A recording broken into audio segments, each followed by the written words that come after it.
Hello and welcome to the New York Sports Show. I'm your host, Dominic Konoweski. We have NASCAR American Canadian Tour late model driver Reilly Lanphear on. Reilly, how are you doing? And welcome to the New York Sports Show. Hey Dom, thanks for having me. I'm doing pretty well. I'm in Florida right now for Speed Weeks. That's good to hear. And yeah, for those who don't know, we have the new Simona Speed Weeks going on down in Florida. Crazy races have been going on with the ARCA series down there along with the SK mods. But all that is to the side. Reilly, how's the off season going for you and the team? Pretty good. We're way ahead of schedule. My car is actually all done, and so when I return, all I have to do is put some vinyl on, and then we'll do setup before we head down to Hickory, and we're good to go. That's very good to hear that you're ahead. Now, with that you're ahead of schedule, are you looking to be more into the 2021 season goal-wise with possibly getting a win as your goal? Yeah, of course, that's definitely the goal. Probably won't happen on the ACT series just because it's very competitive, but I will be racing at White Mountain and Thunder Road weekly as well for the most part, so I'm pretty confident we can knock off a win or maybe even a few podiums.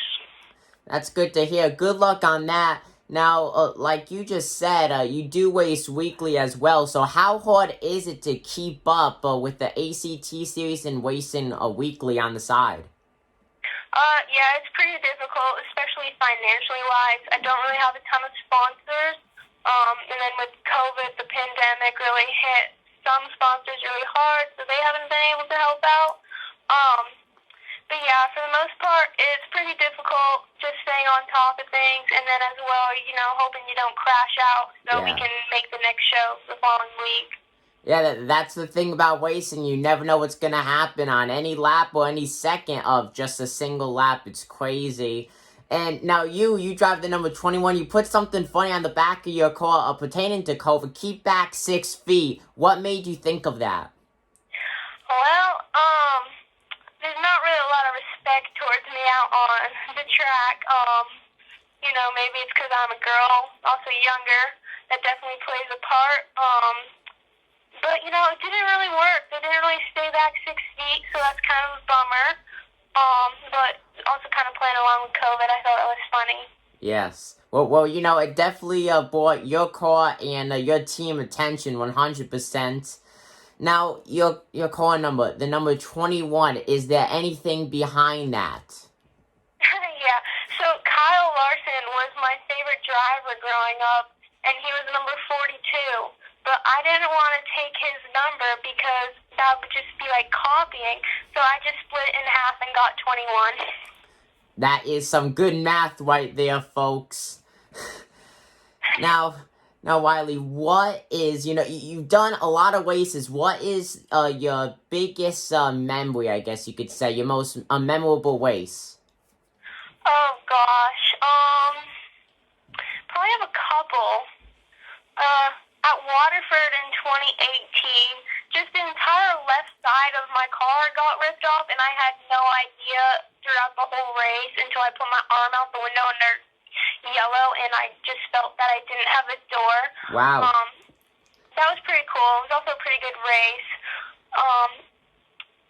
I also raced Hickory before in 2018 in a super, and I started 17th.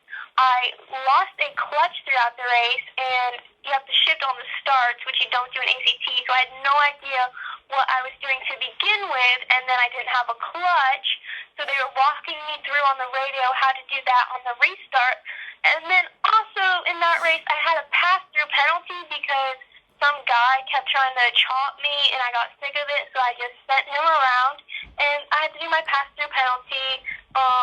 But I finished 8th, so that was really cool, my first ever debut there. Another time, I sent my boyfriend in the infield at the time, at Thunder Road because he tried to chop me, and so that was funny.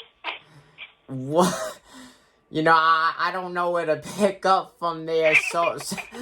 So many memories in that race where you got the a pass through. You know, it's still great though. I ended up finishing top 10, so congratulations to that. I can't imagine when that post race had to be though when you spun your boyfriend though in the infield. That had to have been something. I don't think he was that pleased with you. We didn't talk after that. Oh, but another time I got put in the wall at Thunder Road on like lap 30, and my left shoulder became dislocated, and I had no idea for the rest of the 120 laps to go why my shoulder hurt so bad and I couldn't move my arm, so I was just driving with one hand in so much pain the entire race. That is very impressive. You know, of course, you ended up finding out what was wrong with the post-race, but that is very impressive, not only dealing with the pain and uncertainty, you know, I can't imagine what must be going through your mind, you know, what is wrong with my arm, what is wrong with my shoulder, you know, so very, very impressive. Very impressive right there. Yeah, my arm was just kind of dangling, no big deal. Yeah. What did you react like? How did you just react to that news post race that you were driving with a dislocated shoulder?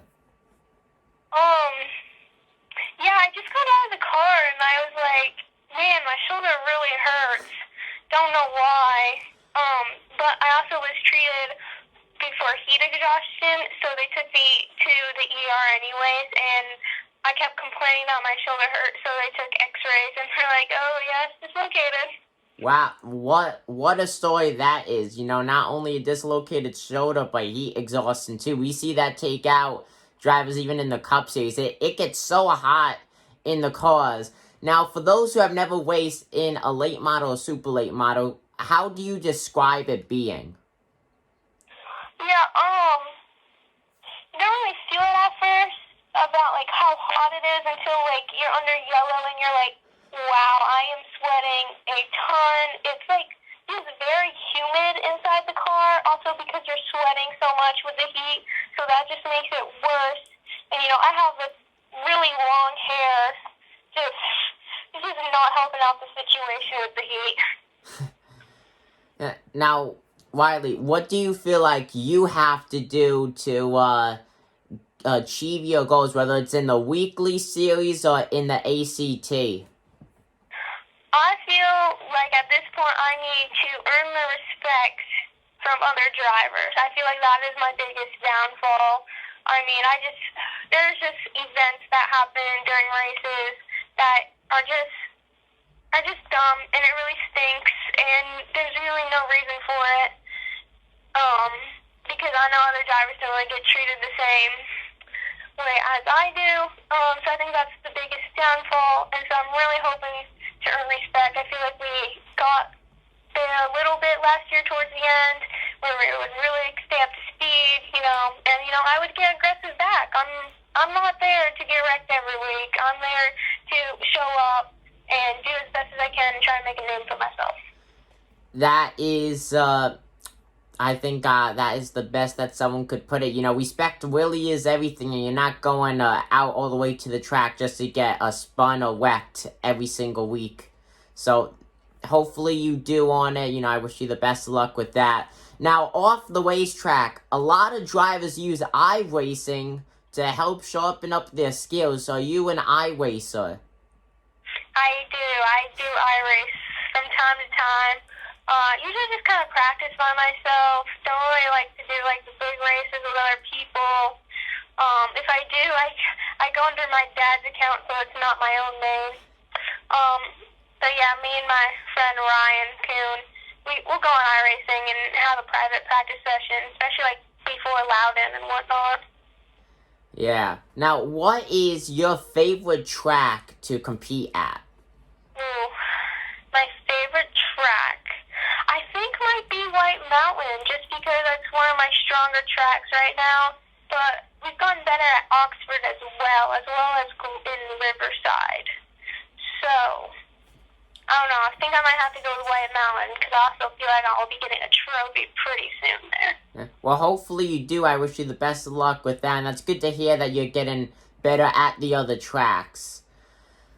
Now, Reilly, this whole uncertainty with the coronavirus, or you were kind of worried that the season may be delayed or possibly not happen?